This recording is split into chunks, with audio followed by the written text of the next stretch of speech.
Hi, I'm Dave Koch. Welcome back to my channel. I hope you're having a great day. I had the good fortune over the weekend to be in Detroit to shoot a Falcon 900, and it was a really fun shoot. I really had a good time, and we had great weather. Everything went great.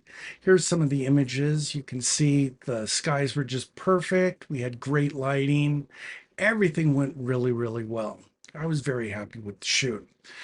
Anyway, on my way back, I'm sitting at the lounge at DTW, and I thought, I keep hearing about this Nano Banana thing. Maybe I should check it out, see what it does, see what it's like. So I went ahead and I picked this image. I Googled Nano Banana, clicked on it, and uploaded this just to see what it would do. And I said, for the prompt. Let's do this as a Twilight. The one thing I did know that we would need, obviously, is lights inside. And with this image, the shades are down and all that. So I in the prompt, I don't remember what it was exactly, but it was essentially make this a Twilight and don't forget to light up the windows. And this is what I came back with. And it's not perfect, but it is really, really good. I really like this interior that it made in the cockpit. I really like the level of light that it did here. The only real problem I see is that, well, the major problem is the plane. I'd want that a little cleaner, a little less color contaminated, and a lot brighter. I went to, refine it, and I only had a limited amount of credits to use in Nano Banana. So I just shelved that, flew back home, got here late last night, and first thing I did when I got up this morning was I decided to revisit this and have some fun and really see what it could do. I also mentioned this to a couple of my friends, and one of them, Christopher Weber in Denver, said, "What size are the output?" Which is a really good point because typically, with Photoshop AI or anything like that, you're getting back 1024 by 1024 max size.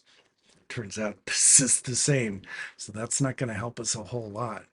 But anyway, this morning I got up, started Googling, and what I found out is that there's a lot of nano bananas and a lot of people pretending to be nano banana. This has only been out, what, 1 or 2 weeks? And yet it's all over. People are all over, selling their version of nano banana. This one right here is, I believe, this one, which, yeah, I don't know anything about this one, but it is not the official Nano Banana, although it tries to make you think so. This one, on the other hand, is the one that I used at DTW. And, I had no reason to not think that this wasn't the official one when I played with it last night. And it worked pretty well. I looked into it, and there's a lot of things that I thought really cool about this. This in particular, consistent character editing, unlike many other AI tools that struggle with continuity. This one says that it has consistent characters across various edits. What this meant to me was if we were going to use this for virtual staging or something like that, that multiple angles should have the same furniture, which, if you have tried any of this, something you don't get from most of the AIs. Superior scene preservation, a bunch of this, the high resolution image rendering, realistic style transformations, all of this sounded really, really good to me. But like I said, I was limited with the number of edits I could make. Turns out it's a paid thing. And while I'm not opposed to paid things, before I put my money down, I want to make sure that this is exactly what I need.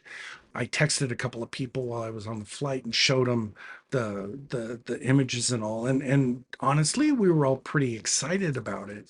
Christopher Weber from Denver said something about what's the output size, and while I couldn't find anything on the website about it, in practice, what I found is 100 or 1024 by 1024 pixels, which seems to be the limitation of all of these AIs.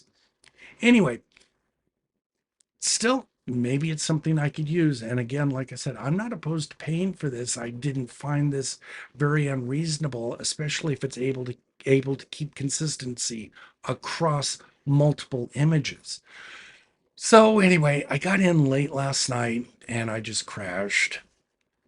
Got up this morning and the first thing I did was I Googled Nano Banana and I found the correct one, which is in Google AI Studio. This, and it says try Nano Banana. So let's do that. Click here and upload. So I need this, and let's make sure. Yep, that is the right image. So let's upload that. And the prompt I used was please transform this image into a Twilight image with dramatic but not an overly dramatic sky. The windows need to be lit as well as the cockpit.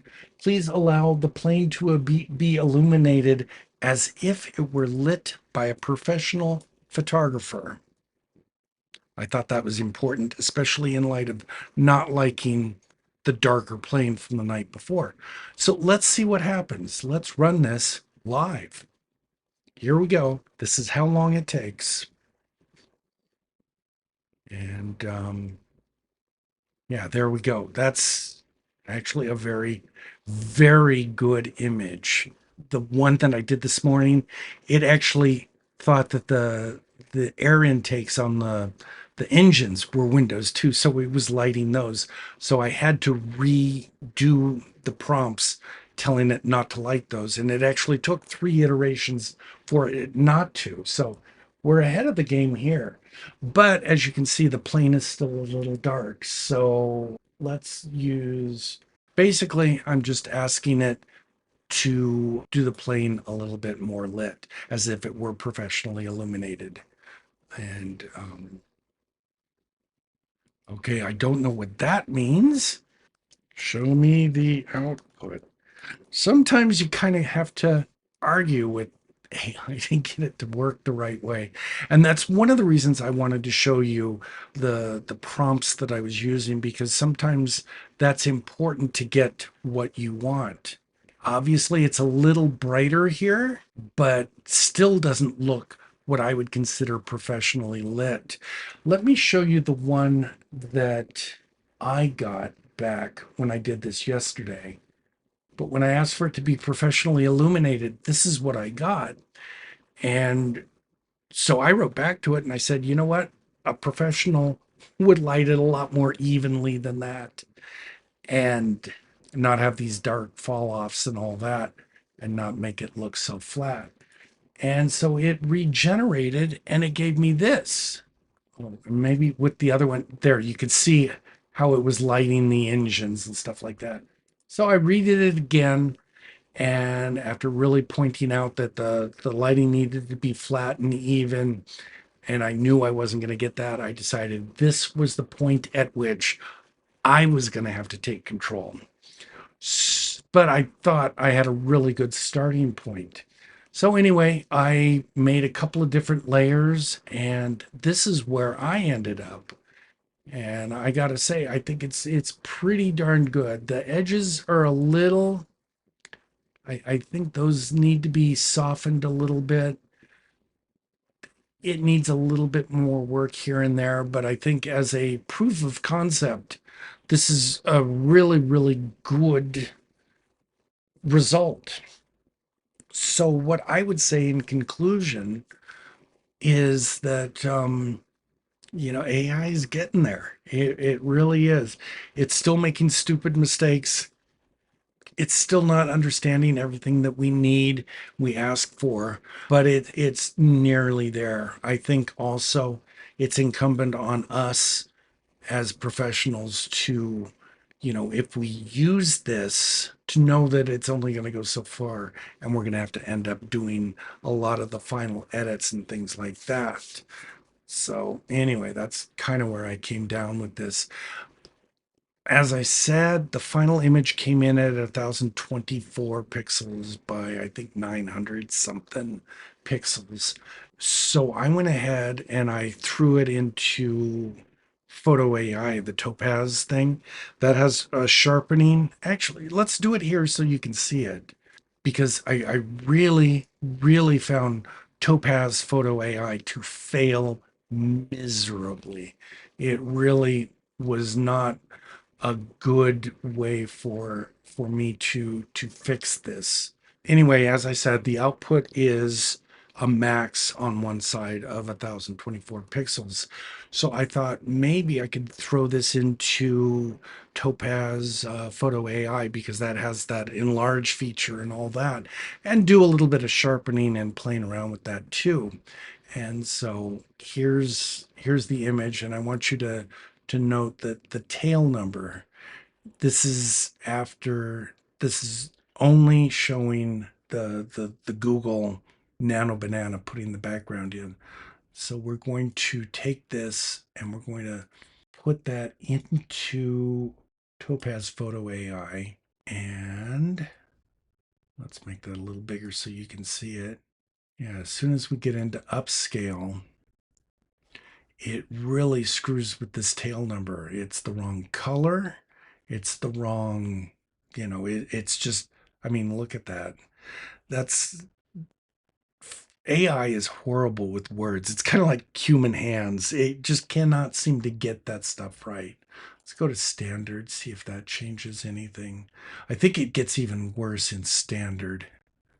Well, anyway, after I add denoise and sharpen, it got to the point where I just, there, yeah, look at that. That's, and the American flag back here, not usable at all. Look at this. Look at this ick. I don't even know what that is.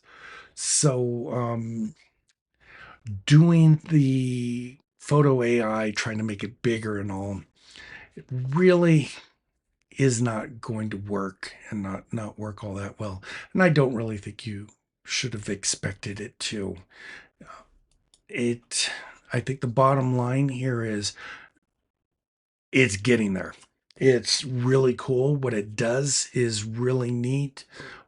But if you're going to use it, you're going to need to use it in small areas that are less than 1,000 pixels so that you are not losing resolution.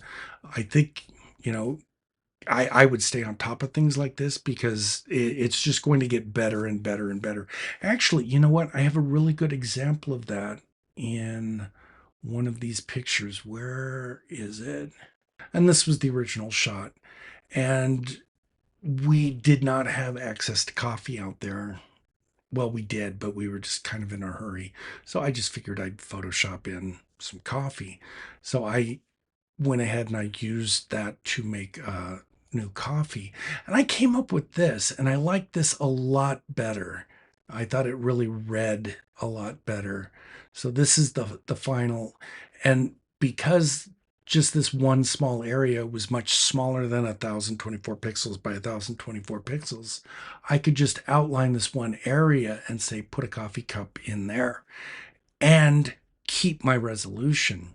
I think it also will probably be good for when you need to expand edges or something that's less than 1,000 pixels wide, or putting like, well, like the coffee cup in. So, it definitely has uses. Now I think there's a lot of things that it's going to get to be doing soon, but I'm surprised with it getting to this point this fast. I really like what it's done with Twilights. They're just obviously too small to use professionally, but they'll get there, and I think fairly soon. And I think we will be paying for that, and I think a lot more than when we saw on that one Nano Banana wannabe site. So anyway, my final conclusion: keep watching it, keep up to date, keep learning about it, and it's going to be something we're going to be using day to day. Within the year, I'm sure of. Anyway, thank you so much for watching. I'm Dave Koch. I hope you learned something. If so, do me a favor, like, subscribe, do all that fun stuff, and may your next shoot be your best shoot.